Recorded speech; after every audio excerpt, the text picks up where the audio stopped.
Le Seigneur a fait exprès. Et parfois, c'est comme ça que le Seigneur fait ces choses. C'est comme un défi qu'il lance. Tout à l'heure, il y a une parole qui disait que certaines personnes se sont engagées dans des projets en 2025 qui n'ont pas abouti. Et que le Seigneur dit qu'en 2026, ces projets-là aboutiront. Quand tu entends ça, et que tu sais que ça te concerne, que ressens-tu? Comment reçois-tu cette parole? Bien-aimé, la façon dont tu reçois cette parole va déterminer la réalisation de cette parole dans ta vie. Je vais dire à quelqu'un qui a reçu cette parole, ce projet-là, lève-toi et commence à mettre à le remettre sur pied. Parce qu'il va prendre forme et il va se réaliser. Nous allons prier le Seigneur. Nous allons remettre le temps de la parole dans les mains du Seigneur. Et nous allons demander à Dieu d'ouvrir notre esprit, de nous donner d'entendre sa parole, de nous donner de comprendre sa parole et de nous donner la sagesse et l'intelligence pour la mettre en pratique. Prie le Seigneur. Prie le Seigneur. Prie le Seigneur. Je bénis ton nom éternel. Mon âme te loue et te glorifie. Papa, ta parole est la vérité. Tu veilles sur ta parole pour l'accomplir. Parle-nous ce matin. Dis-nous, Seigneur, comment nous devons marcher pour que chacune de tes promesses, pour que chacune des paroles que tu as prononcées sur nos vies prenne forme et se réalise. Seigneur, sans ta parole, nous sommes perdus. Sans ta parole, nous n'y arriverons pas. Éclaire notre chemin. Indique-nous la direction. Montre-nous le chemin que nous devons emprunter. Enseigne-nous, fais-moi ce matin, pour la seule gloire de ton nom. Merci, Seigneur, au nom de Jésus. Amen. Que Dieu te bénisse. Bien-aimé, en fin d'année 2024, le Seigneur nous a donné certaines paroles pour l'année 2025. Qui s'en souvient encore? Ah, il y a quelqu'un qui a levé la main. Tu t'en souviens? Ah bon? Donc dis-nous, qu'est-ce que le Seigneur nous a dit fin 2024? D'évangéliser. Alléluia. Il nous a dit quoi encore? Il nous a dit de demeurer dans l'adoration. Amen. Il y a deux personnes qui s'en sont souvenues. Quelqu'un d'autre avait-il oublié? Maintenant, question. En 2025, as-tu évangélisé? En 2025, l'adoration a-t-elle fait partie de ta vie au quotidien? Bien-aimé, notre Dieu est un Dieu qui parle. Notre Dieu, à chaque étape de nos vies, nous donne des directions, nous donne des orientations, nous donne des paroles sur lesquelles il veut que nous marchions. Il nous montre comment nous pouvons atteindre le but. Mais trop souvent, nous entendons ces paroles, nous les oublions, nous les délaissons. Nous ne faisons pas ce qu'il nous recommande. Mais malgré ça, nous attendons de voir sa main et nous ne la voyons pas. On ne se souvient même plus de ce qu'il a dit. On ne se souvient même pas de ce qu'il a annoncé. Quel est ton bilan pour 2025? Je me suis assis, j'ai pris une feuille, j'ai pris un bic et j'ai commencé à réfléchir depuis le 1er janvier de l'année. Seigneur, tu as dit en fin d'année 2024, je fais grâce à qui je fais grâce. Cette année 2025, je vous ferai grâce. Je me souviens fin 2024, quelqu'un disait 2025 va chauffer. Peut-être même qu'il y aura la guerre. Je lui ai dit, Dieu a dit qu'il va nous faire grâce. La guerre où? Le Seigneur nous a fait grâce. J'ai commencé à noter tout ce que le Seigneur a fait en 2025. Et je me suis rendu compte que le Seigneur a fait énormément de choses. Bien-aimé, quel est ton bilan pour 2025? Ce que Dieu a annoncé fin 2024, s'est-il réalisé dans ta vie en 2025? Ou bien ça ne s'est pas réalisé? Année après année, le Seigneur nous donne des directions. Le Seigneur nous donne des prophéties. Le Seigneur nous annonce des choses. Et malheureusement, parfois, année après année, ces choses ne s'accomplissent pas. Ces choses ne se réalisent pas. Et beaucoup d'enfants de Dieu vivent dans la frustration parce qu'ils ne voient pas les promesses de Dieu se réaliser dans leur vie. Pourquoi? Pourquoi les promesses de Dieu ne se réalisent pas dans ta vie? Dieu est-il un menteur? La Bible dit en 1 Samuel au chapitre 15 au verset 29 que notre Dieu n'est pas un menteur. La Bible dit également en Jean au chapitre 17 au verset 17 que Dieu, sa parole est la vérité. Alors si Dieu n'est pas un menteur, si la parole de Dieu est la vérité, en Jérémie 1 au verset 12, la Bible dit il veille, Dieu veille sur sa parole pour l'accomplir. Ça veut dire quoi? Quand il donne sa parole, il suit sa parole, il accompagne sa parole, il regarde sa parole, il veille sur sa parole parce qu'il veut la conduire à son accomplissement. Mais si je ne vois pas les promesses de Dieu dans ma vie, alors qu'est-ce qui se passe? Si ce n'est pas Dieu, alors d'où vient le problème? Bien-aimés, nous allons prendre nos Bibles et nous allons nous diriger dans le livre de Marc. Marc chapitre 4, verset 3 au verset 20.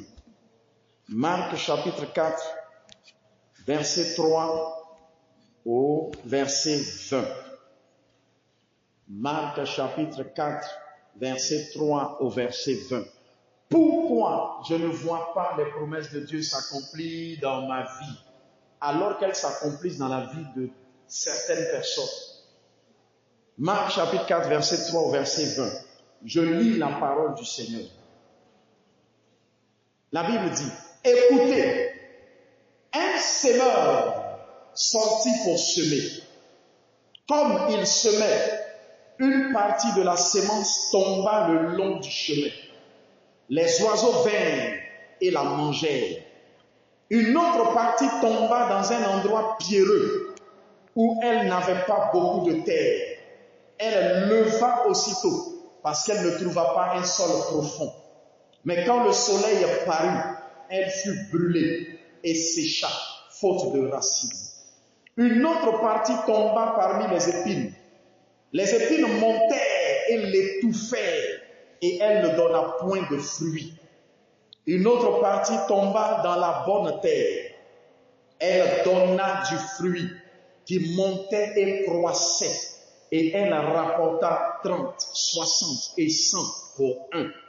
Puis il dit, que celui qui a des oreilles pour entendre, entende.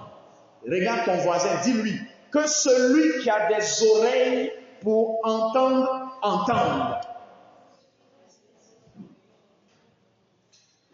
Attends, est-ce qu'on n'a pas des oreilles? On a tous des oreilles. Mais pourquoi le Seigneur dit des choses comme ça? Il parle comme si on n'a pas d'oreilles. Amen. Verset 10. Lorsqu'il fut, en particulier, ceux qui l'entouraient, avec les 12, l'interrogèrent des paraboles. Il leur dit, c'est à vous qu'a été donné le mystère du royaume de Dieu. Mais pour ceux qui sont dehors, tout se passe en parabole, afin qu'en voyant, ils voient et n'aperçoivent point. Et qu'en entendant, ils n'entendent et ne comprennent point, de peur qu'ils ne se convertissent et que les péchés ne leur soient pardonnés. Il leur dit encore, vous ne comprenez pas cette parabole.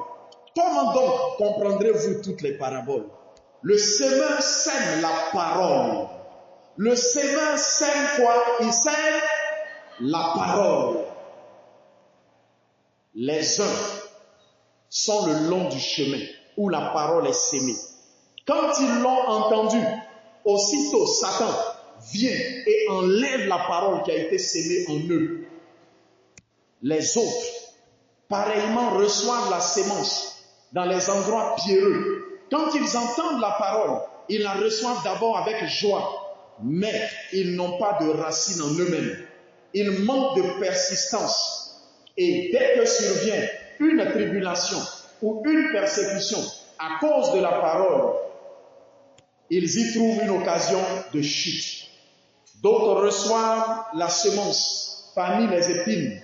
Ce sont ceux qui entendent la parole, mais en qui les soucis du siècle, la séduction des richesses et l'invasion des autres convoitises étouffent la parole et la rendent infructueuse.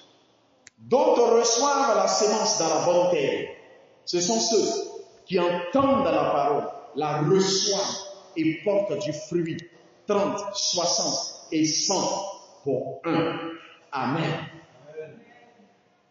Le Seigneur utilise une parabole pour expliquer quelque chose à ses disciples.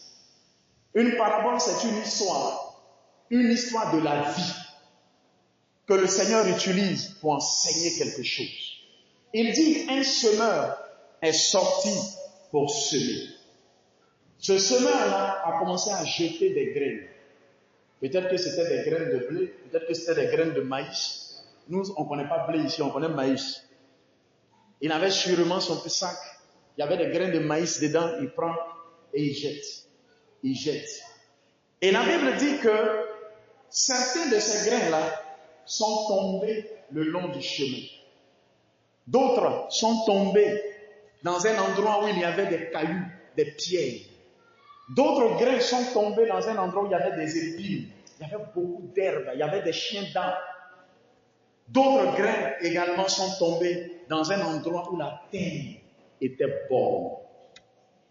Et en fonction du lieu où la graine est tombée, cela a produit ou n'a pas produit quelque chose. Alors les disciples vont demander à Jésus. Ils vont lui dire, mais on ne comprend pas l'histoire que tu racontes. Explique-nous pour que nous comprenions.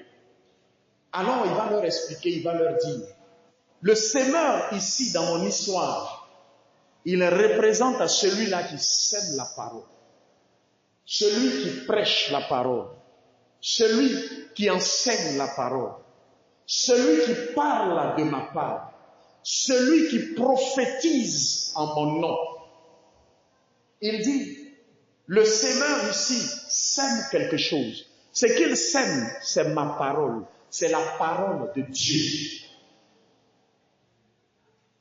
Si la sémence ici, c'est la parole de Dieu, alors les terres qui sont citées représentent les cœurs des hommes. Il dit, je sème ma parole dans les cœurs. J'envoie ma parole dans les cœurs des hommes. J'envoie ma prophétie dans les cœurs des hommes. Et ces différentes terres-là représentent différents cœurs, différentes personnes. La parole arrive dans un cœur et elle ne produit aucun fruit. La parole arrive dans un autre cœur et elle produit du fruit. Bien-aimés, la réalisation des promesses de Dieu dans nos vies dépend de nous-mêmes. Je veux que tu répètes ça avec moi. La réalisation des promesses de Dieu dans ma vie dépend de moi-même. Encore, la réalisation de la prophétie de Dieu sur ma vie dépend de moi-même. Amen. Bien-aimés, ça dépend de nous-mêmes. Ça dépend de nous qui recevons la parole. Quel genre de terre es-tu? Après avoir écouté ce passage biblique, quel genre de terre es-tu? En 2025, quel genre de terre as-tu été? Le premier genre de terre, au verset 4 de notre passage, la terre le long du chemin. Bien-aimé, une terre qui est là où on passe, là où on marche. Quand on marche généralement à un endroit, la terre devient comment? Elle devient dure. Cette terre-là était dure. Quand les grains ont été jetés, les grains ne sont pas rentrés dans la terre. Les grains sont restés au-dessus. C'est pourquoi les oiseaux sont venus facilement et les ont mangés. C'est pourquoi le diable est venu facilement et a volé la parole. Bien-aimés, il y a des cœurs qui sont tellement durs que la parole de Dieu glisse dessus. Il y a des cœurs qui sont tellement durs qu'ils ne comprennent même pas la parole de Dieu. Il y a des personnes qui ne veulent pas même comprendre la parole de Dieu. Tu viens à l'église, tu entends l'évangile, tu entends la parole qui est prêchée, qui est enseignée. Tu entends des prophéties qui sont annoncées et tu ne te poses même pas de questions. Parfois, ce que tu entends là, tu n'arrives pas à bien le comprendre. Mais est-ce que tu cherches à comprendre? Est-ce que tu prends souvent même ton téléphone pour appeler ton pasteur, pour dire, papa, le message qui a été prêché le dimanche là, je n'ai pas bien compris. Explique-moi. Tu as fait ça une fois? Parfois même, tu ne comprends pas ce qui a été prêché. Mais le cœur est tellement dur que ce cœur-là même ne cherche même pas à comprendre. Ça n'intéresse même pas. Et donc, tu ne te poses aucune question. Tu as entendu, tu laisses ça là comme ça. Et le diable vient, il prend la parole qui a été envoyée dans ton cœur. Le diable vient, il la vole et le diable s'entend. Bien-aimé, il est impossible que la parole de Dieu puisse produire son effet dans la vie de quelqu'un qui ne la comprend pas. Il n'est pas possible que la promesse de Dieu qui est dans cette parole puisse prendre forme dans ta vie alors que tu ne la comprends pas. C'est pourquoi Dieu a établi des pasteurs. Il a établi des gens pour expliquer les Écritures. Il a établi des gens pour expliquer la parole de Dieu. Est-ce que tu cherches à la comprendre? Est-ce que tu cherches à savoir ce qu'elle dit? Quand tu l'entends même et que tu ne la comprends pas, est-ce que tu poses des questions pour chercher à la comprendre? Bien-aimé, c'est la parole de Dieu qui est la sémence qui produit en nous les promesses de Dieu. Si cette semence-là, je ne la connais pas, si cette semence-là, je ne la comprends pas, comment pourra-t-elle produire ce que Dieu veut accomplir dans ma vie? Le Seigneur nous donne des orientations, il nous donne des directions dans sa parole. Il nous dit, voici comment tu dois marcher. Si tu n'as pas compris la façon dont tu dois marcher, comment pourras-tu marcher de cette façon pour obtenir ce que Dieu a prévu pour toi? Est-ce que tu cherches à comprendre ce que Dieu veut de toi? Est-ce que tu cherches à comprendre la direction que le Seigneur veut que tu empruntes? Quand tu es à la maison, ta Bible, est-ce que tu l'ouvres? Est-ce que tu la médites? Est-ce que tu veux comprendre ce que la parole de Dieu dit? Bien-aimés, les cœurs qui sont comme la terre le long du chemin sont durs. Ces cœurs-là sont tellement durs que la parole de Dieu n'entre pas. Ces cœurs-là ne gardent pas la parole de Dieu. Ces cœurs-là ne conservent pas la parole de Dieu. On entend et on l'oublie. On entend et c'est fini. Ça se limite au moment où on l'a entendu. Dès qu'on sort, c'est fini. On ne s'en souvient plus. La Bible nous dit, dans le psaume 119, au verset 34, psaume 119, verset 34, la Bible dit que nous devons écouter la parole de Dieu avec attention. Quand nous l'entendons, nous devons la garder. Nous devons la prendre Nous devons la conserver. Le roi David pouvait dire, je sais la parole de Dieu dans mon cœur. Il dit, mon cœur là, c'est comme un magasin où je mets la parole de Dieu. Il dit, je prends la parole de Dieu, je sais la parole de Dieu dans mon cœur pour qu'elle reste là. Les cœurs qui sont comme la terre le long du chemin ne laissent pas la parole de Dieu entrer dans leur cœur. Quand tu entends la parole de Dieu, est-ce que tu cherches à la garder? Est-ce que tu cherches à la conserver? Notre attitude même au culte montre même notre intérêt ou non pour la parole de Dieu. Tu viens au culte, la parole de Dieu est prêchée. Tu sais lire et tu sais écrire. Tu n'as pas de cahier, tu n'as pas de pic, tu ne notes rien. Un auteur africain disait que les paroles s'envolent, mais les écrits restent. Comment pourras-tu te souvenir de ce qui a été dit, de ce que le Seigneur a dit, alors que tu ne notes rien, alors que tu ne conserves aucune trace? Bien-aimé, c'est comme un élève qui va à l'école. On est en train de lui montrer les codes. On est en train de lui montrer comment il doit se préparer pour réussir à son examen. Mais lui, il fait quoi? Il ne note rien. Son cahier est vide. Il va, il écoute, et quand il le reçoit, il oublie tout. Et un matin, il va à l'examen. Qu'est-ce qui va lui arriver? Il va réussir? Non. Il échoue. Notre attitude même vis-à-vis de la parole de Dieu en 2026 va changer. Quand tu viens au culte, viens dans le but de conserver ce que tu vas entendre. Viens dans le but de pouvoir noter, de pouvoir enregistrer ce que tu vas entendre. Pourquoi? Pour ne pas que tu l'oublies. Pour que tu puisses relire. Pour que tu puisses réécouter.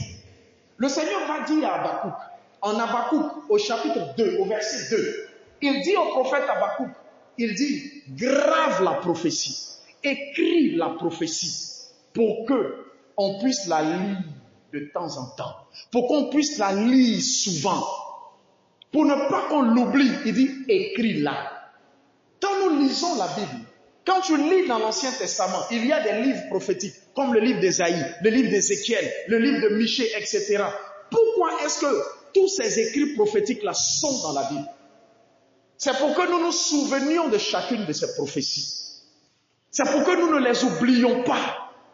Quand une prophétie est annoncée sur ta vie, écris-la, note-la, conserve-la, lis-la régulièrement, prie en fonction d'elle. Bien-aimé, comment est-ce que la parole de Dieu que tu entends, tu peux la conserver si tu ne la notes pas, si tu ne l'enregistres pas? Si je demande à quelqu'un qu'est-ce qui a été prêché ou enseigné le dimanche passé, il est fort possible que des gens ont complètement même oublié.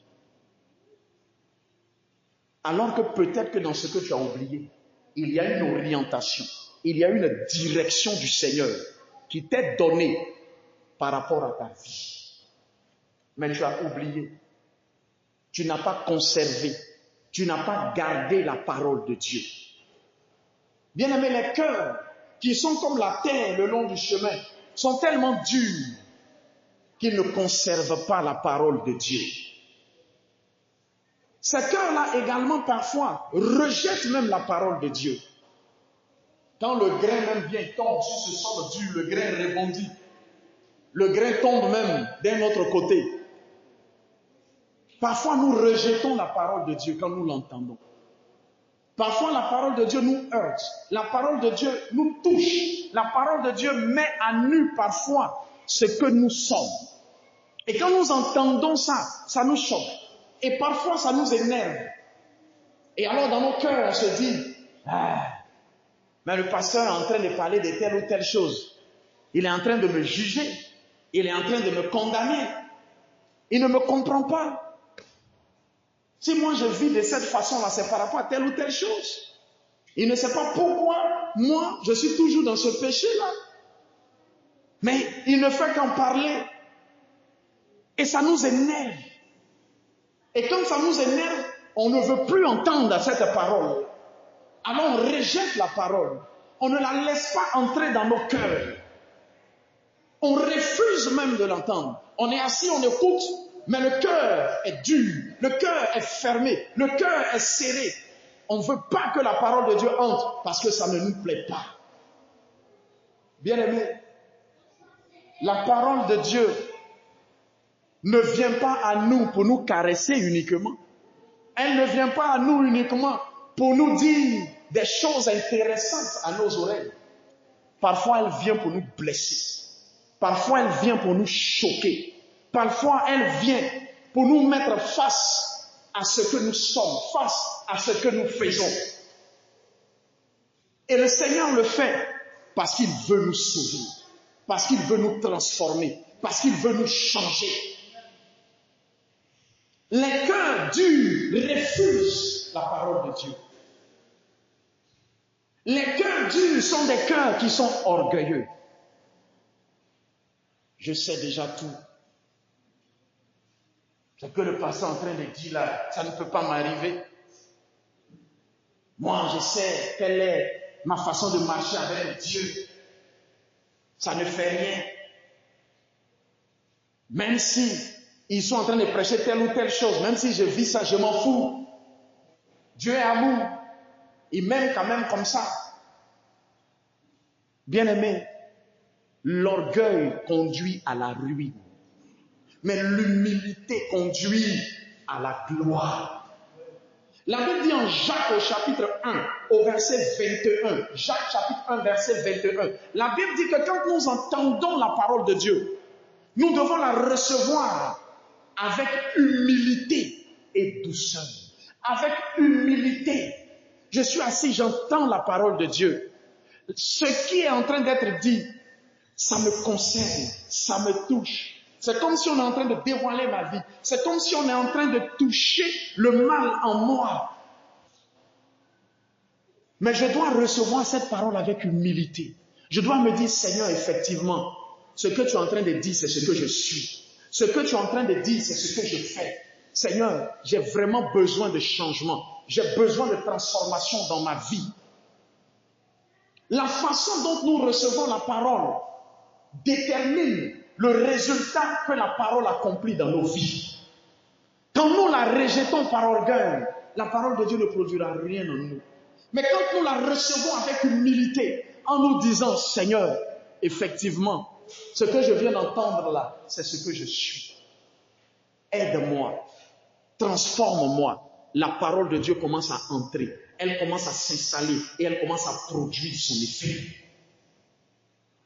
Bien-aimés, voici le premier type de terre. Voici le premier type de cœur. Et cette terre-là, le diable est venu et a volé la sémence. Il est venu et il a volé la parole. Tant qu'on demeure dans un tel état d'esprit, la parole de Dieu ne peut rien produire en nous. Le Seigneur continue de jeter les grains.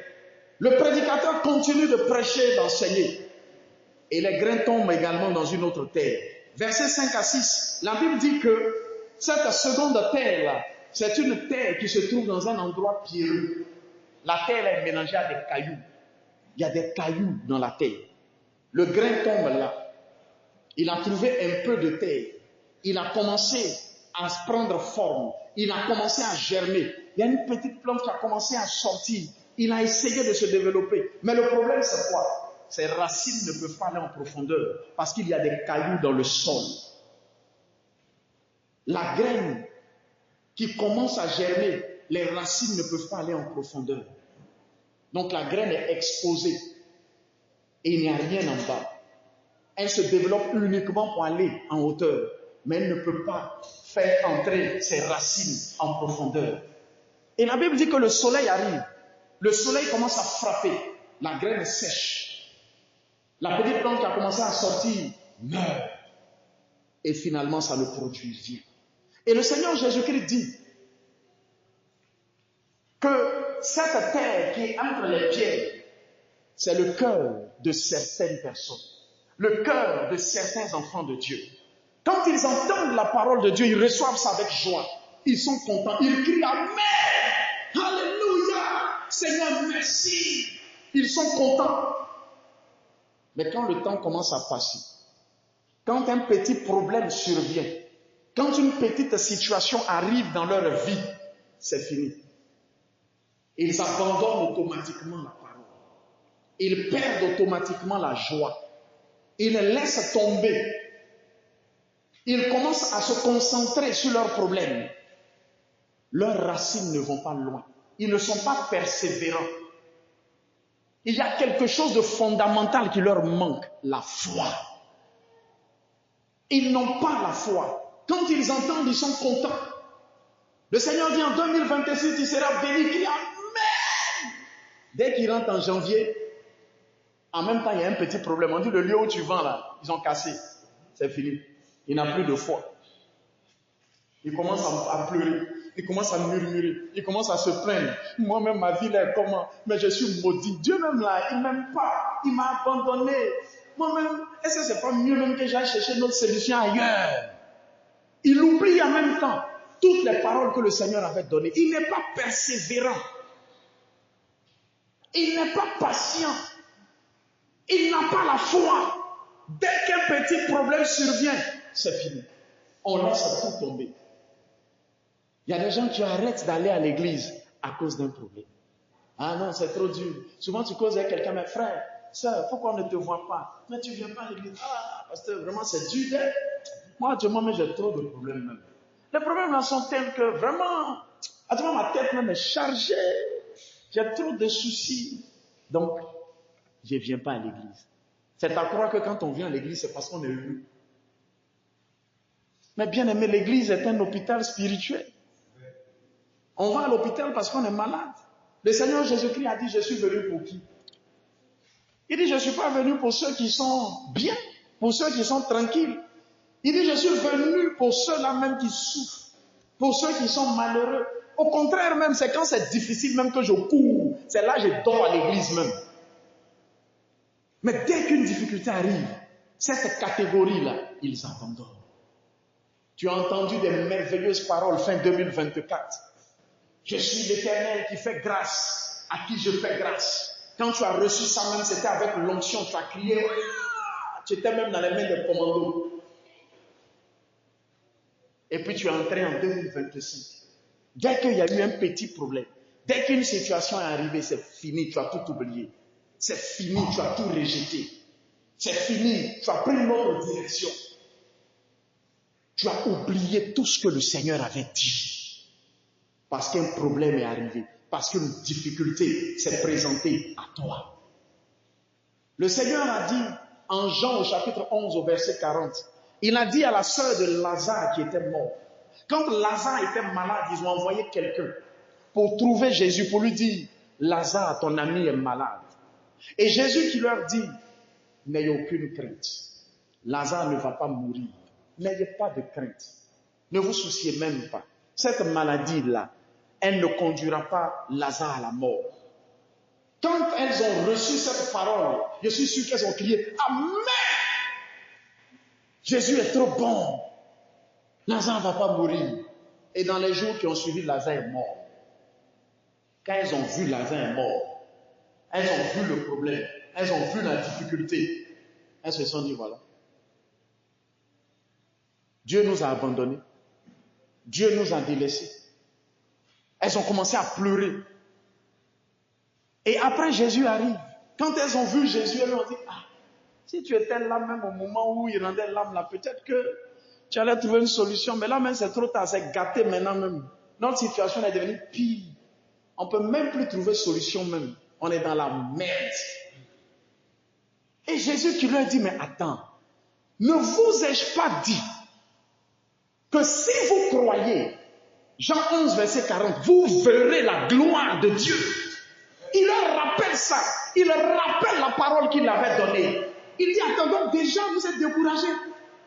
Déjà vous abandonnez.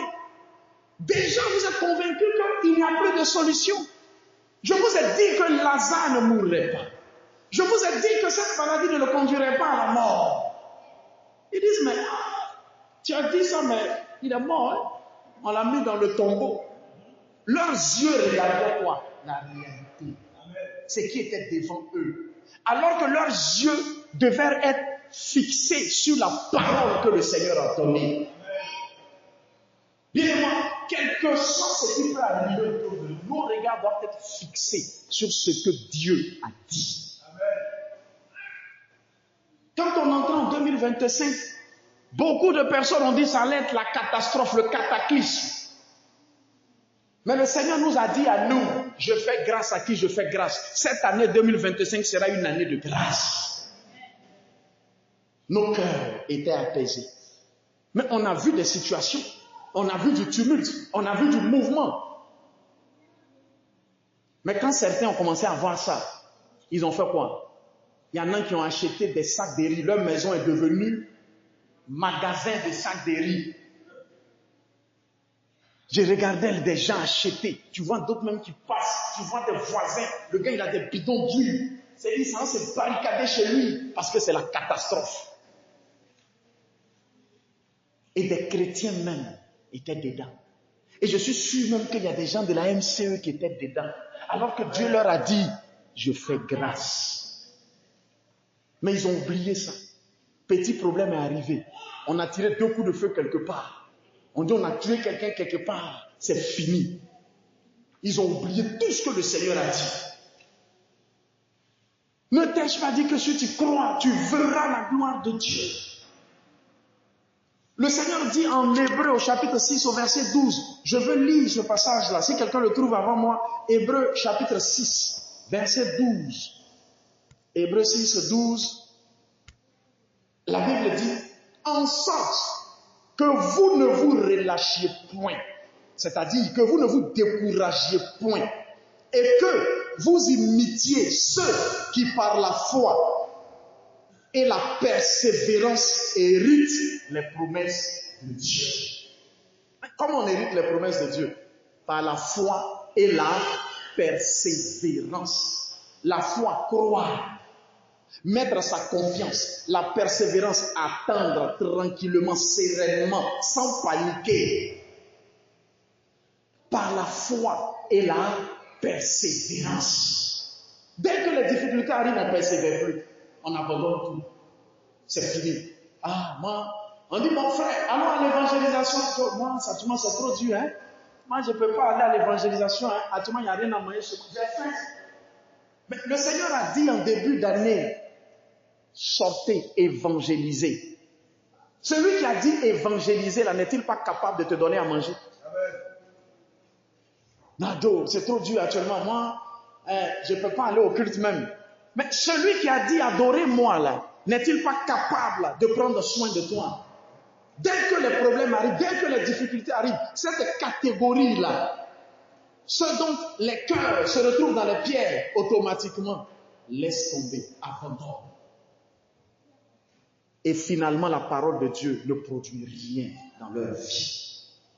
Troisième catégorie de personnes, la troisième terre. La Bible dit au verset 7 de notre passage, le semeur continue de semer, le prédicateur continue de prêcher, et les graines tombent dans une autre terre. La parole tombe dans une autre terre. Mais cette terre-là, elle est au milieu des épines. Vous connaissez les épines, les piquants. La graine commence à produire. Il y a une petite plante qui sort. Mais il y a des épines autour. Il y a beaucoup d'herbes autour. Il y a des chiens dents autour. Imagine que tu plantes ton manioc. Tu as planté ton manioc, ça commence à sortir. Et puis les chiens dents là ont envahi ça comme ça. Si tu ne nettoies pas là, est-ce que ton manioc là va produire? Si tu ne nettoies pas là, est-ce que ton manioc là peut donner? Ça ne va pas donner. Parce que toutes ces herbes qui sont autour là vont faire quoi? Ils vont étouffer ton manioc. Ton manioc là, il risque de sécher, de mourir même. Ton manioc là, il risque de devenir un manioc atteint par le kwashiorkor. Il va devenir pas sort comme ça, vilain. Amen. Il est étouffé. La graine là est tombée dans la terre. Mais il y a des herbes, il y a des épines qui l'empêchent de pouvoir se développer. Les agriculteurs connaissent bien ça. Ils savent que quand tu as planté quelque part là, il faut que tu fasses quoi? que tu nettoies, que tu entretiens. Si tu n'entretiens pas, ça ne va pas produire. Bien aimé, les épines ici, c'est quoi? Les herbes là, c'est quoi? Ces épines, ces herbes là, c'est le péché. C'est la désobéissance. Ce sont ces choses-là que Dieu n'aime pas et que nous faisons. Dans notre passage, verset 18 au verset 19, le Seigneur Jésus-Christ dit que ces personnes-là, ils entendent la parole, ils la reçoivent même. Mais cette parole est étouffée en eux par quoi? Par les soucis de ce siècle. Les soucis, les inquiétudes. Il a reçu la parole, il a compris la parole. Ça commence à produire du fruit en lui. Mais les soucis de la vie, les inquiétudes de la vie, il dit la séduction des richesses. Il est là, il a reçu la parole qui lui dit persévère. Il a reçu la parole qui lui dit obéis, marche selon la parole de Dieu. Donc il commence à le faire. Il est en train d'obéir. Mais pendant qu'il obéit, la galère le tape un peu. Pendant qu'il obéit, il regarde chez le voisin là-bas. C'est là la voisine achète le nouveau pain qui est sorti là. Et puis quand elle vient, tout brille comme ça. Et puis tu es là maintenant, puis tu regardes. Les yeux, la convoitise de la chair. Et puis tu commences à te dire, maman, mais depuis là, je jeûne, je prie. J'obéis à la parole de Dieu. Mais je n'ai même pas l'argent pour acheter ça là. Et voilà, celle même qui ne connaît pas le Seigneur là, elle a acheté ça. Elle porte ça. Elle passe devant moi. Ah, Seigneur! Ah! Il y a quelqu'un qui disait, moi j'ai suivi Dieu jusqu'à j'ai marché le Seigneur, je n'ai rien eu.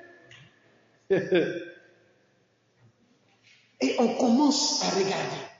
On commence à convoiter. On commence à désirer ces choses-là.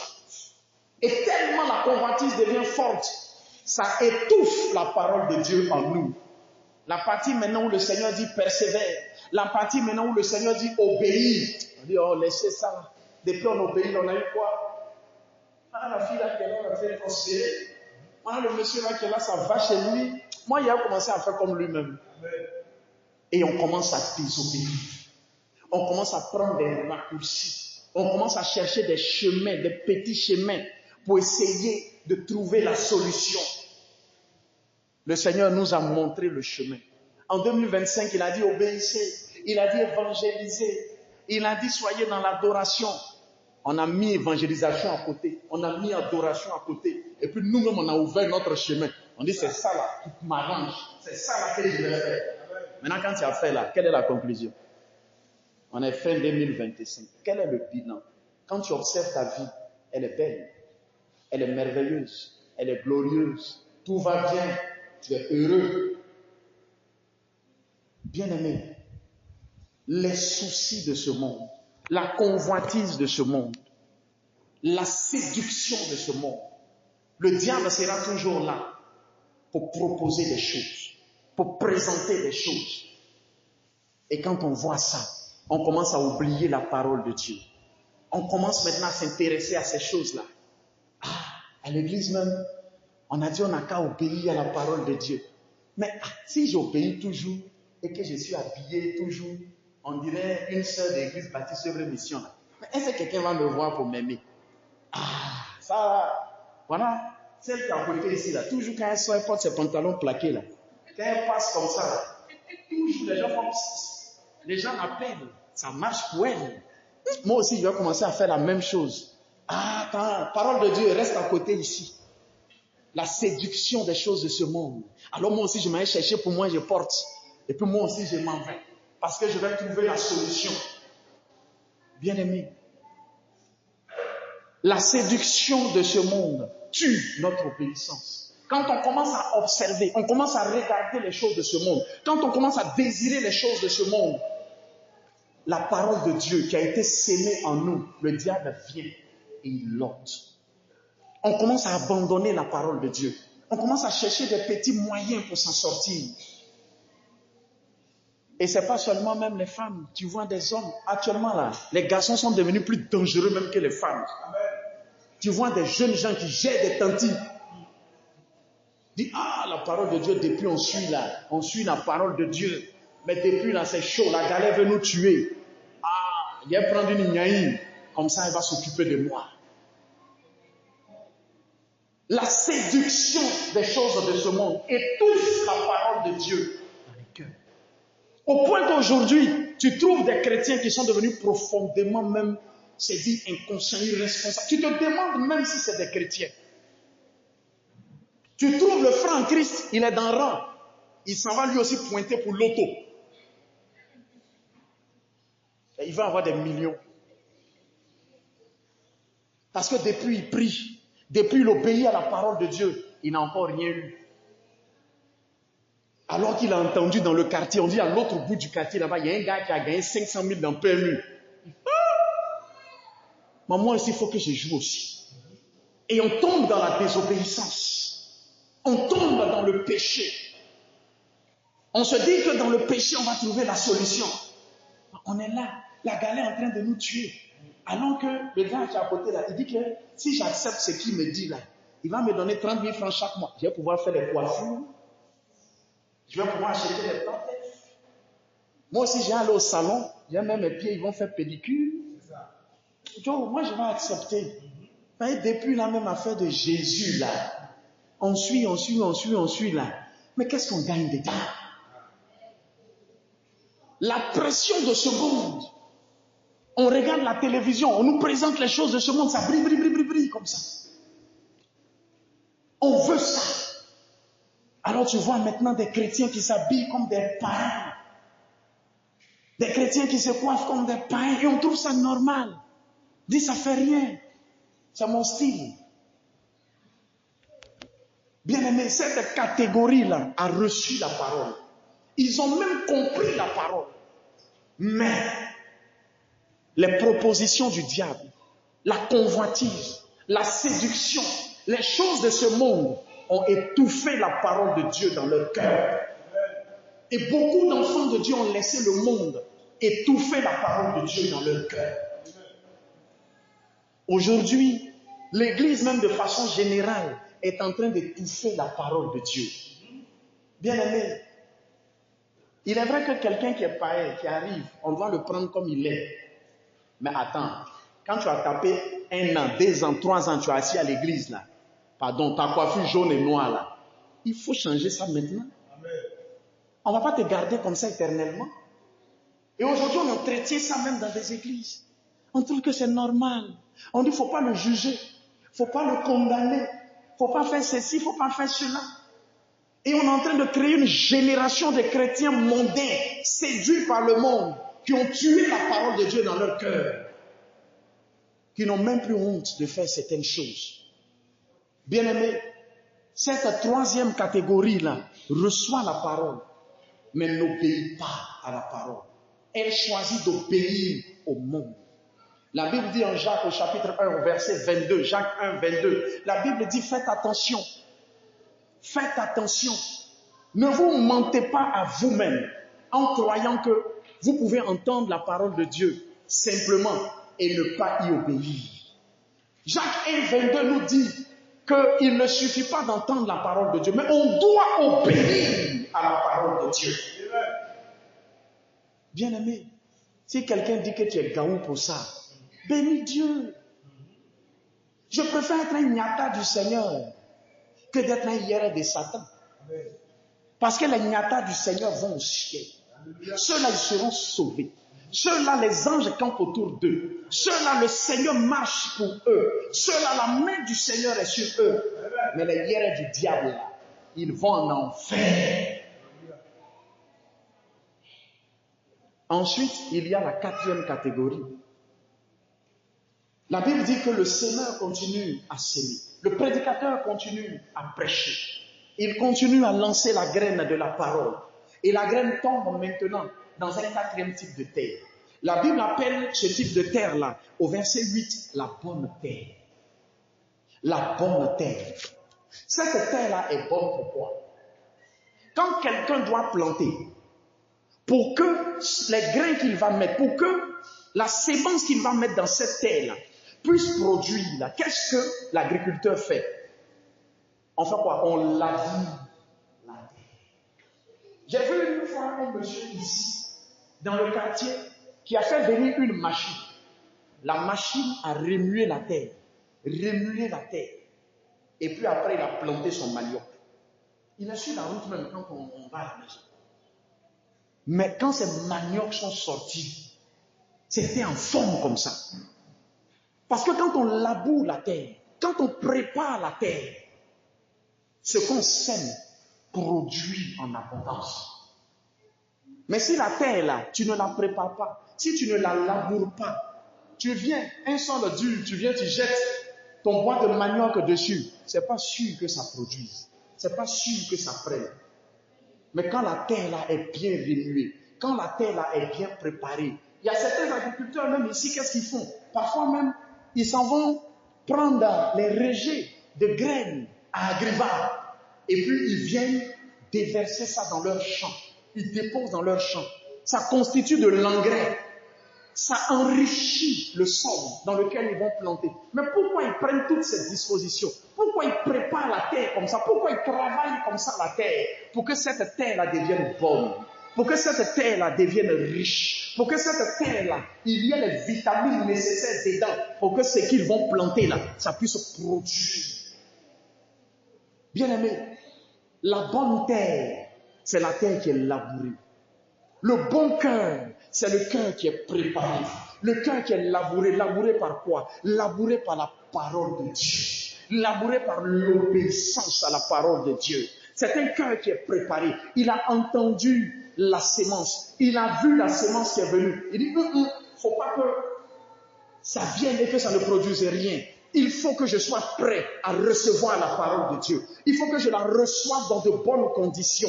Il faut que je la reçoive pour qu'elle produise du fruit en moi. Alors il prépare son cœur. Celui-là, c'est celui qui, en venant au culte, avant même de venir au culte, il prie. Il dit, Seigneur, je m'en vais à l'église. Je vais entendre ta parole. Permets-moi de l'entendre, de la comprendre, de la garder dans mon cœur. Donne-moi la force. Aide-moi à pouvoir la mettre en pratique. C'est celui-là qui a de l'intérêt pour la parole de Dieu. C'est celui-là qui, quand il entend la parole de Dieu, il ne la laisse pas tomber. Il la prend au sérieux. Il la garde dans son cœur. Il commence à mener sa vie en fonction de la parole de Dieu. Il se prépare à recevoir les promesses de Dieu. Il se prépare pour avoir une bonne récolte. Si tu ne te prépares pas, tu ne peux pas t'attendre à une bonne récolte. Je me souviens une année, nous-mêmes, on a planté manioc ici. Nos maniocs étaient comme ça, maigres comme ça. Tu vois même, on dirait, les maniocs là même ont été atteints d'une maladie. Pendant ce temps, tu regardes d'un autre côté, tu vois pour les autres là en forme comme ça. Mais la différence c'est quoi? La différence c'est que la terre de l'autre côté a été préparée. Mais nous, on n'a rien préparé, on a pris, on a mis dedans comme ça. Et on n'a pas eu le fruit qu'on attendait. Bien aimé, nous devons préparer nos cœurs pour recevoir les promesses de Dieu. Nous devons préparer nos vies pour recevoir l'accomplissement des prophéties de Dieu dans nos vies. Quand tu entends la parole de Dieu, quand tu reçois une prophétie du Seigneur, tu commences à te préparer pour la recevoir. Tu commences à préparer ton cœur, tu commences à préparer ta vie. Tu te disposes pour pouvoir la recevoir. Les cœurs qui sont appelés la bonne terre, c'est ceux qui entendent la parole. C'est ceux qui cherchent à la comprendre. C'est ceux qui la comprennent. C'est ceux qui ne rejettent pas la parole de Dieu. Même si elle est choc, ils acceptent, ils prennent. Ils se disciplinent. Ils essaient de faire l'effort pour pouvoir s'améliorer. C'est ceux-là qui gardent la parole. C'est ceux-là qui mettent leur confiance dans la parole. C'est ceux-là qui comptent sur la parole. Bien-aimé, le Seigneur a dit à Habakkuk, note la prophétie. Ne joue pas avec la parole de Dieu. Ne patine pas avec la parole de Dieu. Chaque parole que Dieu prononce, garde-la, conserve-la. Il y a longtemps, ça fait des années.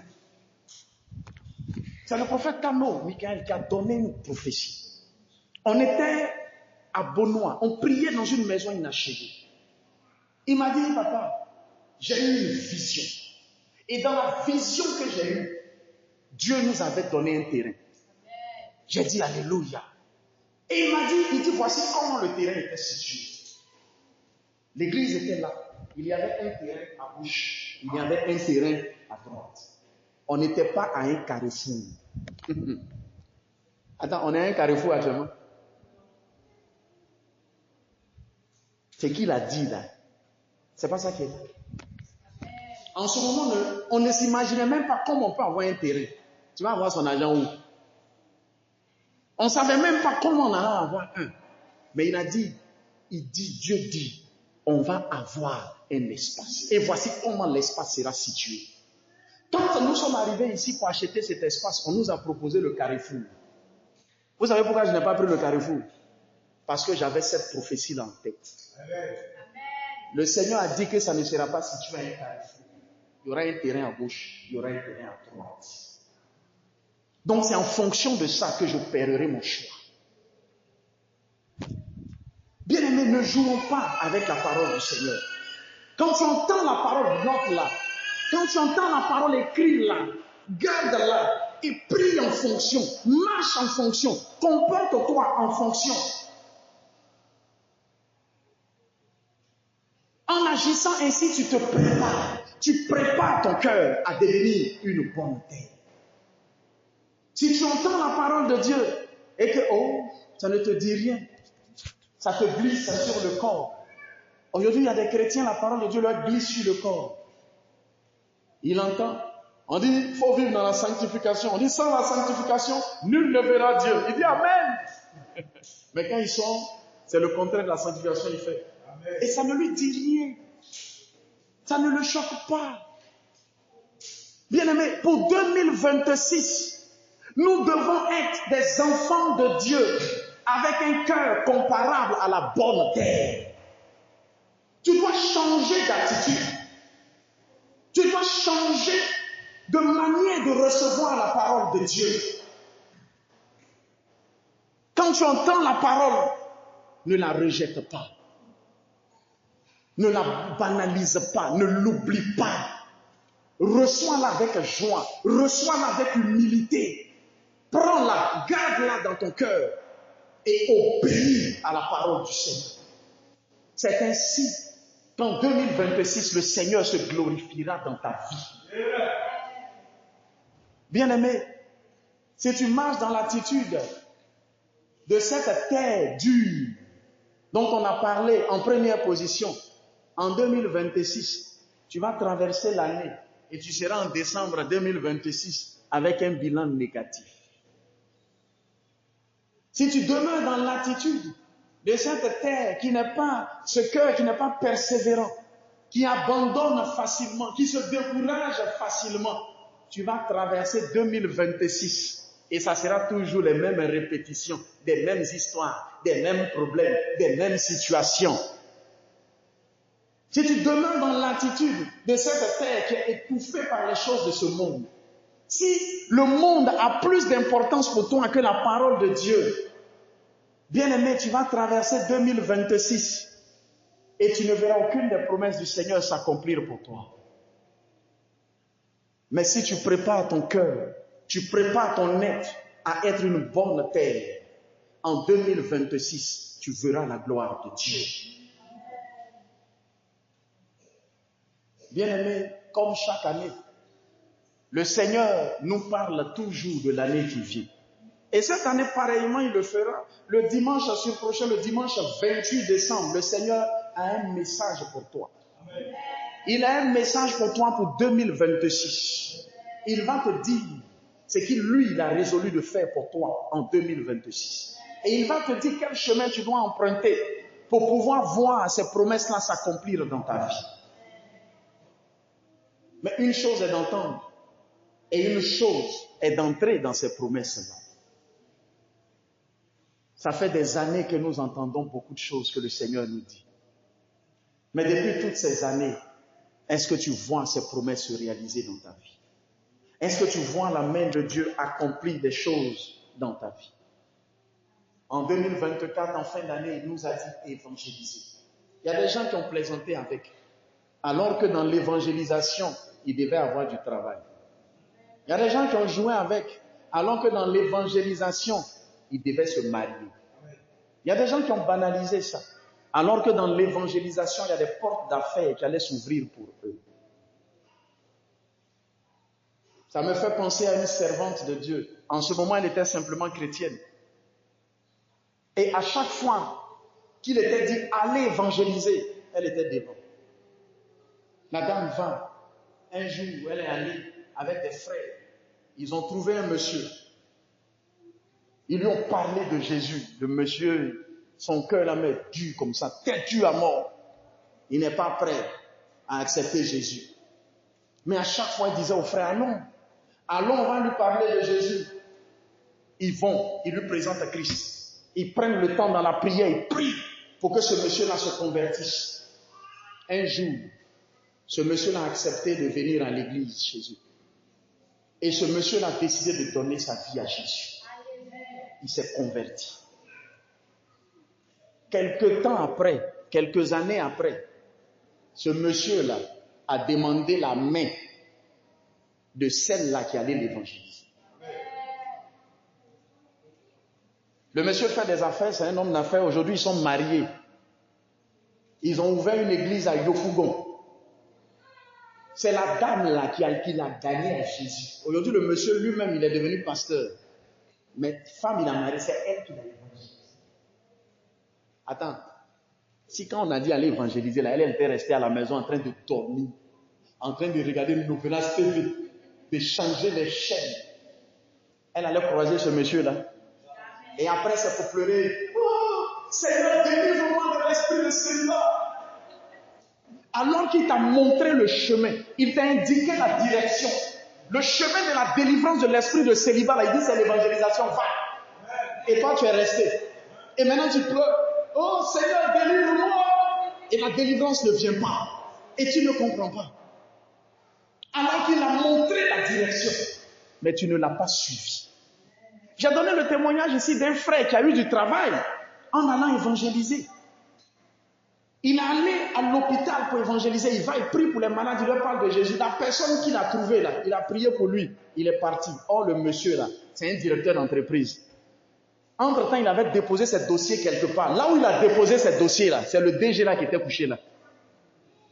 Est-ce que lui, il peut savoir ça? Lui, il allait à l'hôpital parler de Jésus, il a prié pour la personne. Il est parti. Le jour où il arrive là-bas pour aller voir le suivi de son dossier, il arrive, c'est la personne là qui est là-bas. Ils ont mis tous les dossiers à côté. C'est pour lui là, le gars a pris en même temps. Ils l'ont embauché. J'ai rendu ce témoignage là ici. Mais s'il était resté chez lui tranquillement, en train de ronfler, en train de murmurer sur la vie, ouais, la vie m'est trop dure. Ah, matin même ici, il ne veut même pas descendre dans ma poche. Non, il y a trop de problèmes dans ce monde-là. Au lieu de perdre son temps à murmurer, il a obéi, il s'est levé, il est allé évangéliser. Il a eu du travail. Il y a des gens en 2025 qui ont raté la grâce de Dieu pour leur vie.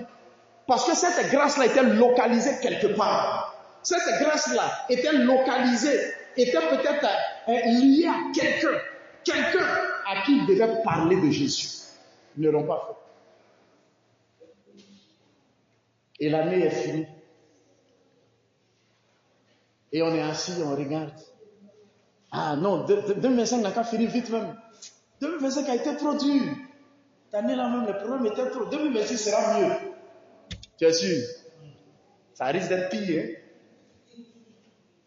2026 risque de ne pas être bon. Hein?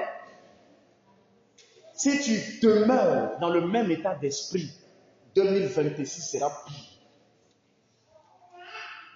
Est-ce que tu entends ce que je dis? Je dis si tu ne changes pas, si tu ne cherches pas à devenir une bonne terre, 2026 va devenir plus compliqué. Je vois des gens dont la situation va s'empirer. Je te parle par l'Esprit de Dieu.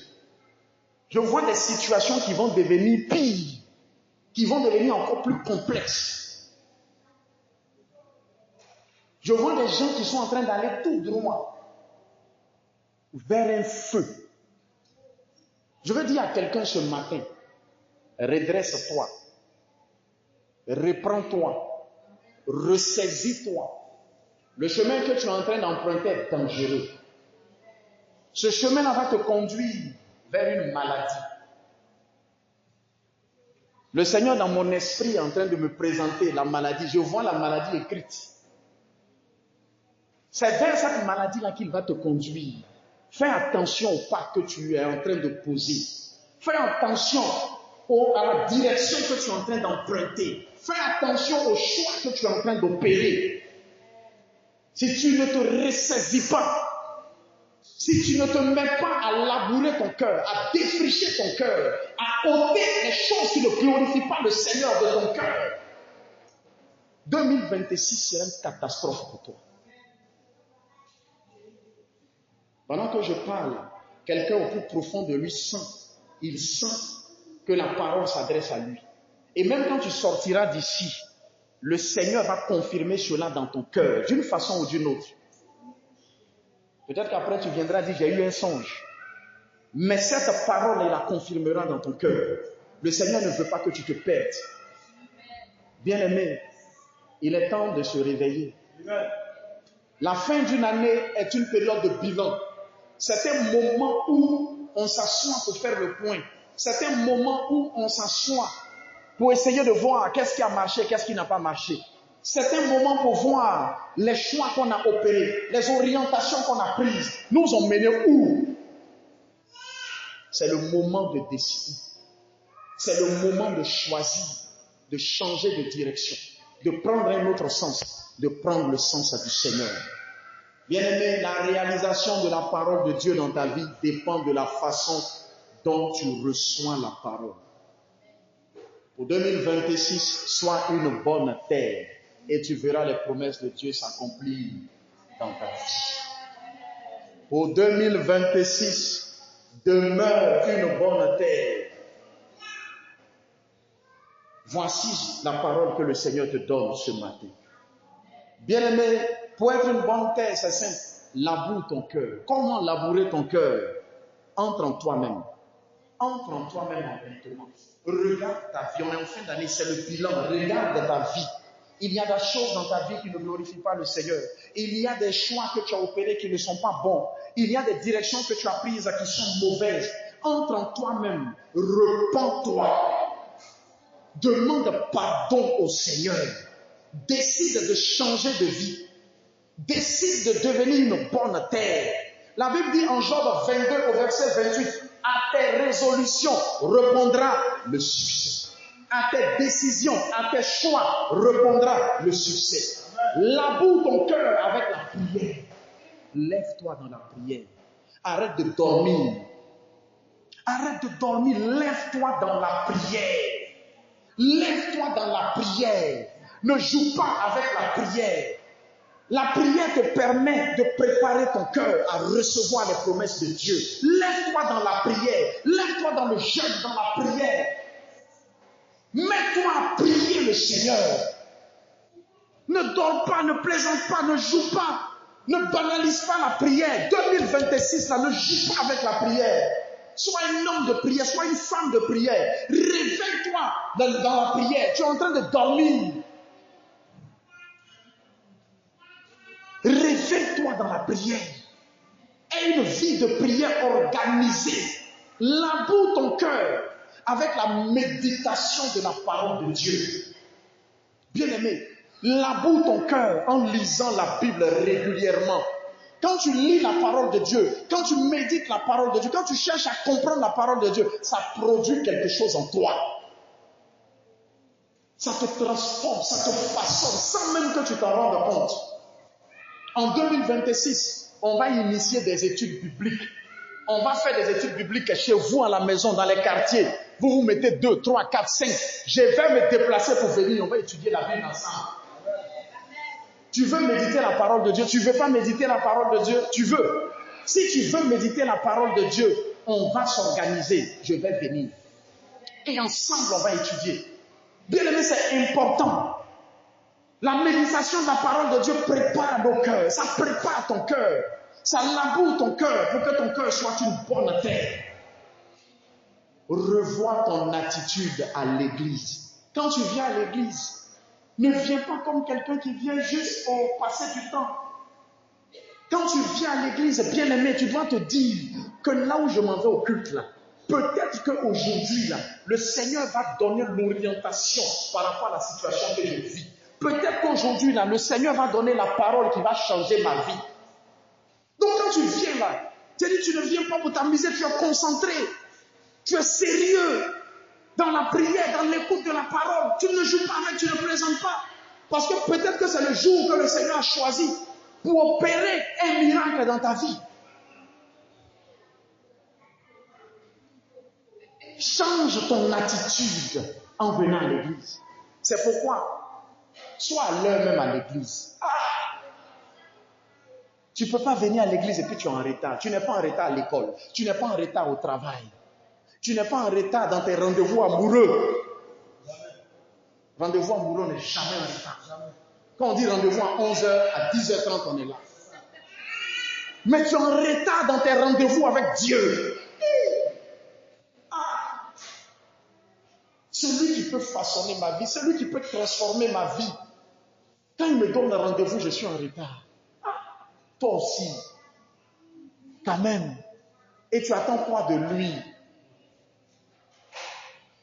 Il te donne un rendez-vous et tu ne viens même pas. Tu imagines un peu. Dieu te donne un rendez-vous. Bon, imagine. Ça, on revient dans le monde. Hein. Tu imagines. Ton gars te donne un rendez-vous. Et puis toi, tu ne vas pas. Le gars, il te donne un rendez-vous. Ça, c'est douloureux. Hein? Mais si ça fait mal. Hein? Tu donnes un rendez-vous à la go. Tu dis, tu as tout préparé. Tu es assis là comme ça. Tu es prêt. Tout est prêt. Et puis, elle ne vient pas. Ah non, ah non, ah non, ah non. Le goût de ça, c'est amer. Hein? Non, ça, il y a pas là dedans. Ça, là, même au téléphone, même quand on te dit c'est bon, il ne vient même plus ici, même. Reste là-bas.